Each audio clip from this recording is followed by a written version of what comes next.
पुन्हा एकदा माझ्या यूट्यूब चॅनलमध्ये तुमचं सगळ्यांचं स्वागत आहे. व्हिडिओ पूर्ण बघा, आवडला तर लाईक करा आणि सबस्क्राईब करायला विसरू नका. तुम्ही सगळे माझे व्हिडिओ बघताय पण सबस्क्राईब करत नाही आहात, तर प्लीज सबस्क्राईब करा आणि लाईकसुद्धा करा. तर आज गुरुवार आहे, मार्गशीर्ष महिन्यातला 3रा गुरुवार आणि शेवटच्या गुरुवारी एकादशी येते. तर खूप लोकं असं म्हणतात की शेवटच्या गुरुवारी उद्यापन करायचं की नाही, नैवेद्य कसा दाखवायचा. तर मला पण त्याबद्दल जास्त काही माहीत नाही आहे. तुम्हाला काही माहीत असेल तर मला कमेंट करून नक्की सांगा की काय करता येईल आणि शेवटच्या गुरुवारी काय करायचं आहे ते. तर मग सकाळी उठल्यानंतर मग मी आधी देवपूजा वगैरे करून घेतली, जी आपण रोज घरगुती करतो ते. देवपूजा वगैरे केल्यानंतर मग गुरुवारचं घट मी नेहमीच मांडते. मी तुम्हाला आधीच्या व्हिडिओमध्ये सुद्धा दाखवलं आहे. तर तुम्ही पाहिलं असेल की मी घरातली पूजा वगैरे करते आणि नंतर मग गुरुवारचा घट मांडायला घेते. तर मग मी घरातली देवपूजा वगैरे करून घेतली आधी आणि त्याच्यानंतर मग घरातले थोडेसे फार कामं वगैरे केल्यानंतर मग घट मांडायला घेतला. आणि आज काय खास गोष्ट घडली, देवीने मला आशीर्वाद कसा दिला हे मी तुम्हाला पुढे सांगणारच आहे. त्याच्यामुळे व्हिडिओ पूर्ण बघा. ते मी तुमच्यासोबत शेअर करेल आणि त्याच्यानंतर मला फार आनंद झाला. मला माहीत नाही खरं असतं की नाही, पण आज हे झालं आणि त्याच्यानंतर मला खूप छान वाटलं त्याच्याबद्दल.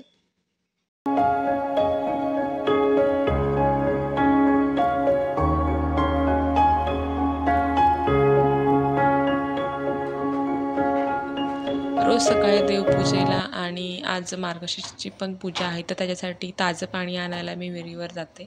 विहिरीवर म्हणजे विहीर म्हणजे घराच्या बाजूलाच आहे. कोकणामध्ये तुम्ही बघितलं तर एक वैशिष्ट्य असतं, प्रत्येकाच्या घरोघरी विहिरी असतात. तर मग मी विहिरीवर पाणी आणायला गेले होते. तर मी तो सुद्धा तुमच्यासोबत शेअर करते की मी म्हणजे कसं विहिरीतून पाणी काढतात वगैरे. तर विहीर असते, त्याला ते अशी रशी जोडायची आणि मग त्याच्यात आपली जी कळशी असते घरची, ती छोटीशी कळशी, म्हणजे जड होणार नाही म्हणून छोटी कळशी लावली होती मी. मोठ्या कळशी खूप जड होतात, वरती काढायला जमत नाही आणि असं एका साईडला बांधून ठेवते, कारण की जेणेकरून रशी जरी हातातून सटकली किंवा घसरली तरी ते आतमध्ये जाणार नाही, स्टेबल राहील म्हणून.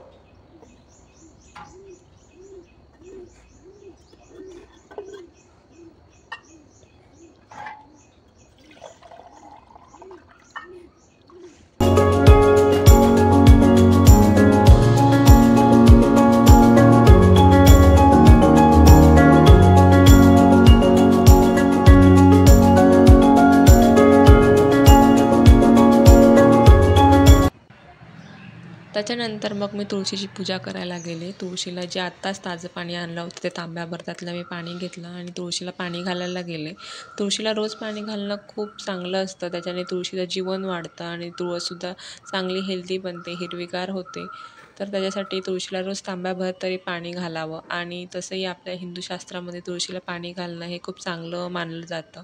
जेणेकरून घरात सुख शांती राहते, समृद्धी राहते, सगळ्यांचं आरोग्य चांगलं राहतं. तुळस ही आरोग्यासाठी खूप महत्त्वाची असते.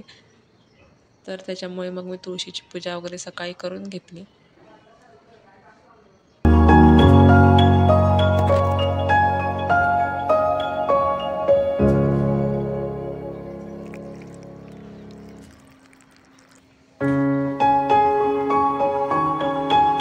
आणि त्यानंतर मग मी परसावनात फुलं जमा करायला गेले. जे एवढे सगळे फुलं होती तर मी ते जमा केले आणि पूजेसाठी घेऊन आले घरामध्ये. घरातल्यासुद्धा देवाला आणि पूजेसाठी सुद्धा. कारण की आपण कळसामध्ये 5 प्रकारची फुलं घालतो आणि त्यांनी आणली होती बाजारातून फुलं, पण ती 2-3 प्रकारचीच होती, 5 प्रकारची फुलं नव्हती भेटत.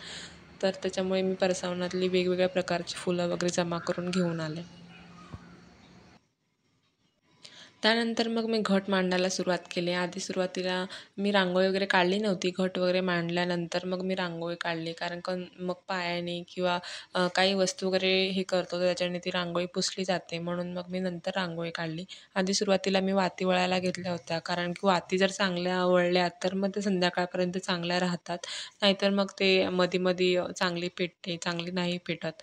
तर मग मी घट मांडायला वगैरे घेतला. माझं काही चुकत असेल, काही राहत असेल तर तुम्ही कमेंट करून मला नक्की सांगा की काय करायला हवं.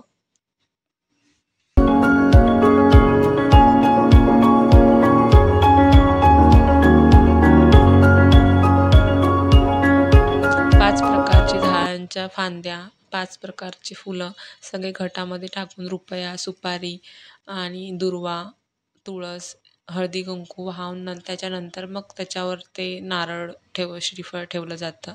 तर मी तसं ठेवत होते. आणि ही शेवंताची वेणी खूप फार छान होती. मध्ये जसं गुलाब होतं थोडं वेगळं.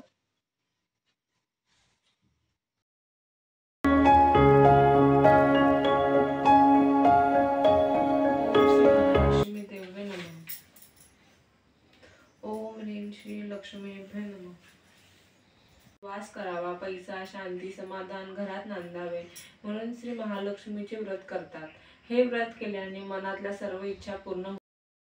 तर मी तुम्हाला सांगते आज काय घडलं. आज मी पूजा वगैरे केली, नंतर पाया वगैरे पडले आणि त्याच्यानंतर तिथून उठणार तेव्हाच देवाची वेणी जी असते, जी वरती आपण घालतो, ती खाली पडली. अचानक अपसुक मी चांगली दोन हे करून ते मध्ये फिक्स केली होती, तरी पण ती पडली. आणि मला ते खूप छान वाटलं, की असं म्हणतात की देवाचा आशीर्वाद भेटतो, कौल भेटतो. तर ते आज माझ्यासोबत